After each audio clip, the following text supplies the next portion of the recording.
tahun dan akhirnya berujung darah itu, menyebabkan orang sampai pada kesimpulan bersama, pergi terlalu jauh secara sangat ekstrim untuk melawan Orde Lama dengan sebuah ide baru. Kita perlu pembangunan dan demokrasi ini adalah ongkosnya. Ini harus dibuat karena ini bikin kita susah. Bangsa ini tidak cukup terdidik untuk masuk dalam sebuah demokrasi yang terlalu liberal. Ya kan? Dan di gelombang kedua ini saya kira UI punya peranan sangat penting. Iya kan?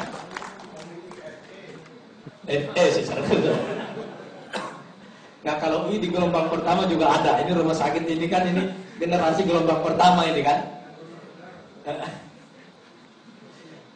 Nah tetapi antitesis Orde Baru sebagai antitesis terhadap Orde Lama ini berkembang seperti itu. Jadi kita seperti pendulum bergerak dari satu ekstrim ke ekstrim yang lain seperti itu. Cuma memang kalau kita lihat, apakah itu logis? Ya logis saja kalau kita lihat semua eventnya, semua runtut dari semua peristiwa ini memang logis untuk membuat itu terjadi. Gitu. Jadi karena itu kritiknya ini bukan kritik benar salah, dan itulah bagusnya sejarah itu karena dia tidak berpretensi membenarkan dan menyalahkan, tetapi membaca the whole eventnya secara keseluruhan, baru kemudian memberikan tafsir tentang proses-proses internal yang terjadi dalam cara berpikir kita yang membuat fenomena itu semuanya terjadi.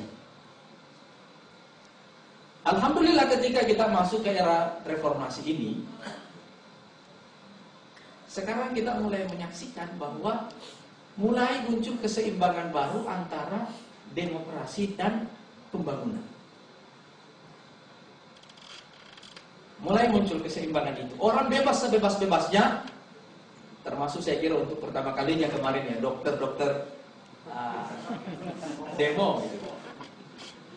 Saya ditanya juga ini sama dokter-dokter yang kader PKS, ikut demo, ikut, saya bilang. Kenapa? Ya penting juga, itu harus ada seperti itu. Nah jadi ini contoh tentang bagaimana demokrasi terjadi dalam masyarakat kita. Orang menemukan kebebasannya yang relatif tanpa batas, dan ini yang paling sering dikritik orang. Tapi pada dasarnya demokrasi ini tidak merusak, apalagi sampai mengancam disintegrasi bangsa. Kenapa? Karena ini berbeda dengan Orde Lama. Di zaman Orde Lama orang pergi demo dalam keadaan lapar. Jadi kalau dia punya pretensi merusak itu bisa. Tapi orang sekarang pergi demo makan dulu bos. Makan dulu kenyang karena kita perlu kalori supaya pembakarannya jelas nanti di sana itu.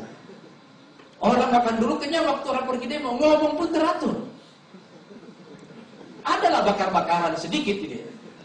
Ada bakar-bakaran di mana-mana sedikit, tetapi sebagai sebuah keseluruhan selama 15 tahun ini kita menyaksikan bahwa ternyata dengan semua hiruk-pikuk demokrasi, ekonomi kita tetap tumbuh. Ya kan? Apa tafsir politik atas pertumbuhan ekonomi itu tadi? Tafsir politiknya adalah bahwa pasar mulai semakin independen dari politik. Dan itu satu gejala yang positif. Bahwa hubungan interdependensi antara pasar dan negara, antara politik dan ekonomi, mulai terasa lebih konstruktif. Kita tidak saling mengintervensi. Sehingga hampir bisa dikatakan bahwa gejolak ekonomi yang terjadi sepanjang 15 tahun terakhir ini itu sama sekali hampir tidak disebabkan oleh faktor gejolak politik. Lebih banyak disebabkan oleh gejolak global. Fakta yang justru terjadi adalah justru ketika terjadi krisis ekonomi, yang lebih banyak hadir sebagai penyelamat itu adalah negara. Tetapi poin saya di sini adalah poin tentang keseimbangan ini tadi. Kita mulai menemukan keseimbangan antara demokrasi dan pembangunan. Jadi kalau di masa Orde Lama, orang bebas bicara tapi lapar. Di masa Orde Baru, orang kenyang tapi tidak boleh bicara. Kalau orang lapar tuh banyak bicara, biasanya dia akan bertengkar. Tapi kalau orang kenyang tidak boleh bicara, kira-kira hidupnya seperti burung dalam sangkar. Ya kan? Dia kenyang, tapi tidak boleh menggunakan sayapnya untuk terbang. Boleh berkicau, tapi diajar cara berkicaunya. Nah itu Orde Baru. Kalau sekarang kita ini terbang bebas dan makan bebas juga. Memang kita belum menemukan satu standar ideal antara tingkat kesejahteraan yang biasanya diukur dengan income per kapita dalam sebuah negara demokrasi yang stabil, tapi setidak-tidaknya kita bisa mengatakan bahwa we are on the way. Kita sudah on the way ke sana. Kira-kira itu. Nah, faktor ketiga yang perdebatan ini adalah hubungan pusat dan daerah dalam proses ini. Dan saya kira baik Orde Lama dan Orde Baru melakukan pendekatan sentralistik di sini, dan menurut saya itu ada logisnya pada periode itu. Kenapa? Karena ini negara baru yang masih rapuh, masih fragile seperti ini, dia perlu kekuatan sentral. Tetapi kemudian setelah kita terintegrasi dengan baik, kita mulai menyaksikan tuntutan dari daerah. Dan salah satu puncak dari tuntutan ini akhirnya kan lepasnya Timur Leste.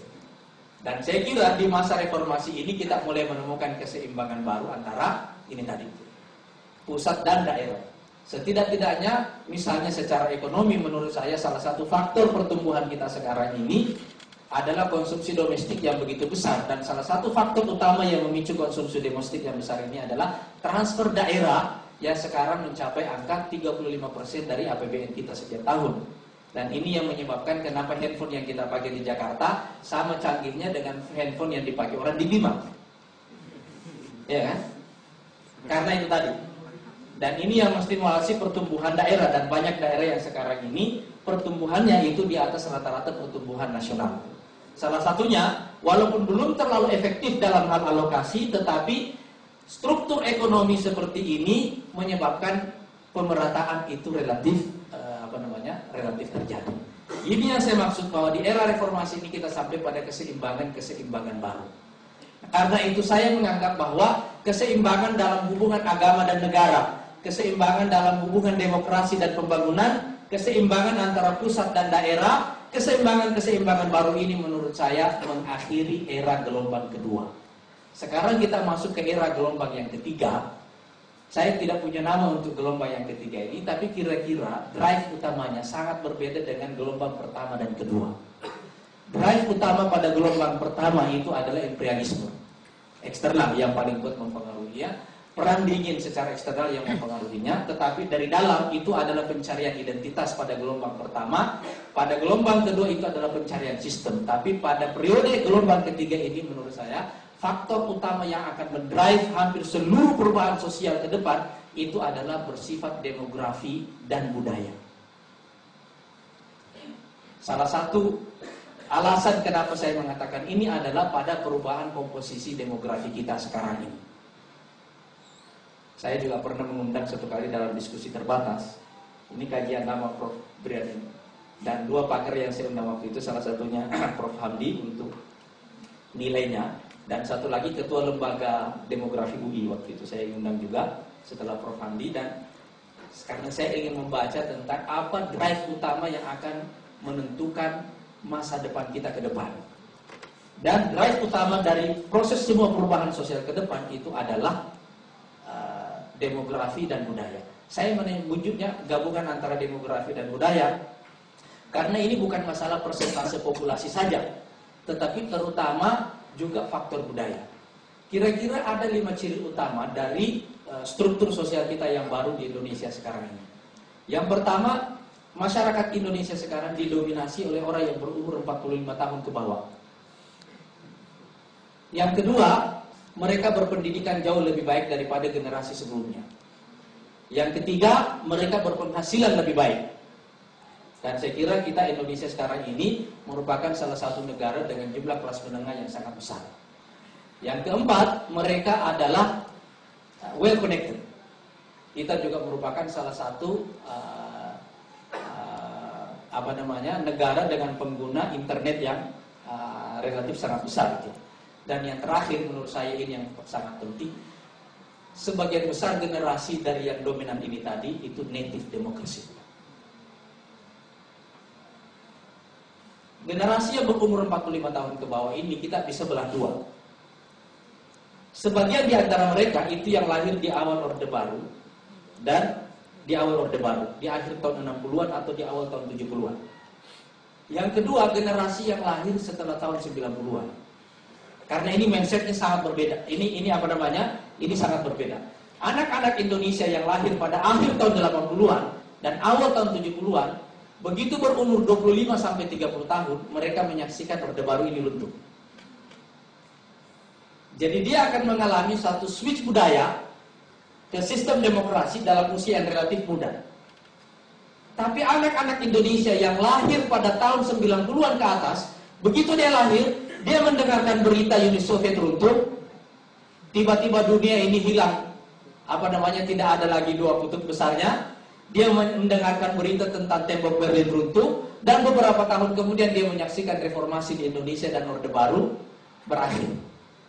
Setelah itu dia menyaksikan setiap hari begitu dia tumbuh remaja, berita-berita di media tentang berita pilkada, orang bersaing untuk mendapatkan posisi kepala daerah, orang bersaing untuk masuk ke DPR, orang bersaing juga untuk menjadi ketua BEM di perguruan tinggi. Semua jabatan publik ini dipersaingkan semuanya.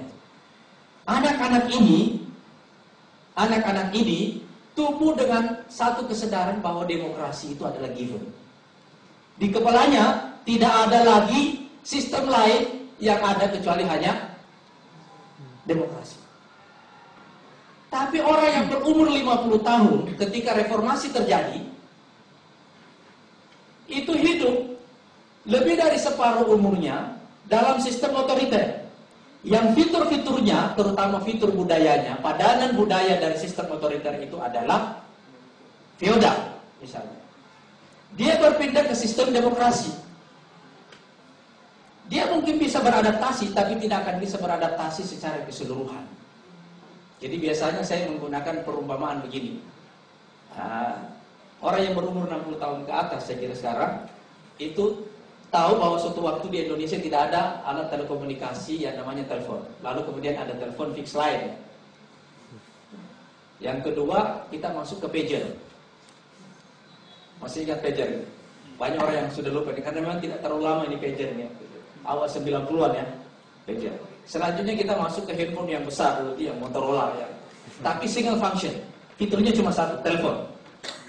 Lama-lama masuk fitur baru di sini, namanya SMS. Lama-lama makin banyak fitur yang masuk ke sini, alatnya makin kecil, fiturnya makin banyak. Akhirnya kita sampai pada era smartphone. Iya kan? Tapi coba kita lihat, di era smartphone ini dengan fitur yang begitu banyak, alat yang semakin kecil, kita lihat ada dua generasi yang menggunakan ini dengan cara berbeda. Mereka yang sejak awal berimigrasi dari satu sistem, dari satu alat ke alat yang lainnya, dari fix line ke pager masuk ke smartphone seperti ini. Begitu dia sampai ke sini, kira-kira umurnya sudah 60-an misalnya, dia akan membeli handphone yang canggih, fiturnya paling banyak karena ada duit. Dan selain itu juga ini handphone bukan cuma handphone, ini juga status kan. Iya kan? Supaya dia kelihatan bisnis look begitu kan. Dia beli handphone yang canggih ini, tapi coba kita lihat fitur yang dipakai dari smartphone ini itu adalah fitur-fitur basicnya, fitur-fitur dasarnya, telepon, SMS, kamera. Ya kan? Dia tidak pakai fitur-fitur yang lainnya, yang sangat rumit. Saya kira secara praktis, saya juga termasuk di generasi ini. Secara praktis gitu ya. Walaupun umur saya lebih muda, tapi saya termasuk di generasi ini. Tapi anak-anak kecil yang lahir sekarang, begitu lahir, smartphone itu adalah given buat dia. Dia mainannya dari awal, gamenya semuanya ada di iPad dan seterusnya. Dari awal, kita kasih dia handphone Cina, dia pakai semua fiturnya. Makanya handphonenya cepat rusak, minta dibeli yang baru. Iya kan? Karena kapasitasnya lebih besar daripada semua fitur yang ada di situ. Nah, anak ini kita sebut ya native IT. Nah, yang pertama tadi, yang generasi yang pertama tadi ini yang berimigrasi dari satu alat ke alat yang lain, ini namanya imigran IT. Begitu juga dalam sistem demokrasi yang saya sebutkan tadi, ada generasi yang berimigrasi ke sistem demokrasi dan ada generasi yang memang sejak kecil lahirnya itu di era demokrasi. Anak yang generasi yang saya sebutkan di bawah 45 tahun ini tadi, mereka ini umumnya, khususnya yang lahir di atas tahun 90-an, itu adalah native democracy. Sedangkan Yang kedua ini adalah imigran demokrasi. Dia memakai fitur-fitur dasar dari demokrasi, misalnya pemilihan umum.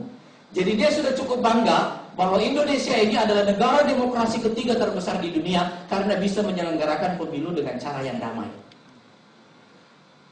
Karena dalam pemahaman dia, itulah seluruh intinya demokrasi.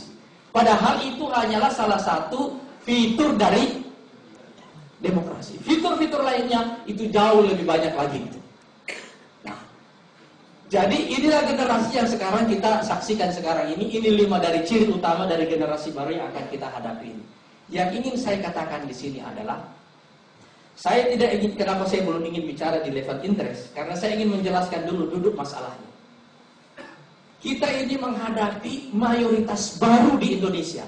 The new majority, orang-orang yang berumur 45 tahun ke bawah ini, yang mimpi-mimpinya, harapan-harapannya benar-benar berbeda dengan orang-orang yang lain. Kesalahan besar yang kita lakukan dalam politik adalah jika kita menyederhanakan masalahnya dengan membuat konstruksi berpikir seperti itu tadi. One single problem, one single solution. Indonesia dengan satu adjektif. Kita pasti fatal. Karena anak-anak ini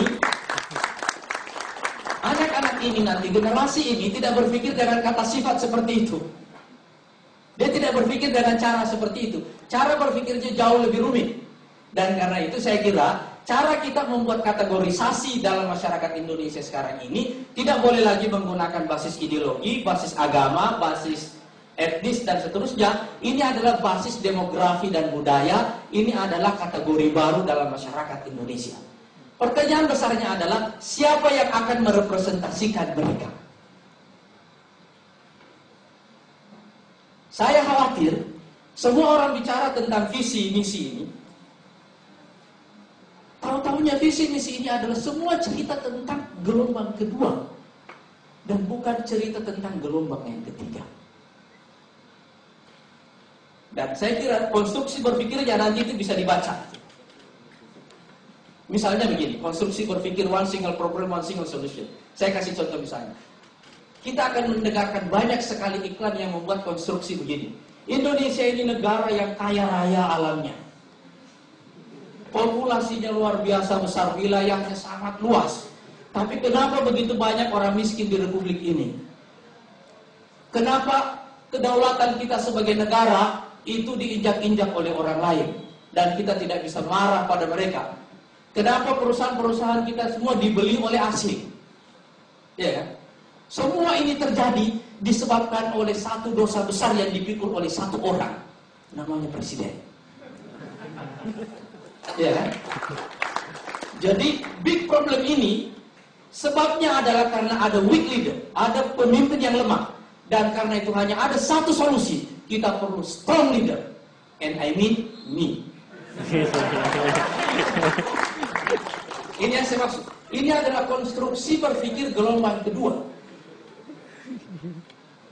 Cara melukiskan Indonesia dengan cara seperti itu. Orang menggunakan pendekatan deskripsi untuk sebuah persoalan yang begitu rumit dan direduksi menjadi persoalan karena dialah maka Indonesia ini salah dan karena itu solusinya adalah saya. Konstruksi berpikir di gelombang ketiga menurut saya tidak begitu. Dan saya ingin menyisakan waktu untuk kita dialog. Assalamualaikum warahmatullahi wabarakatuh.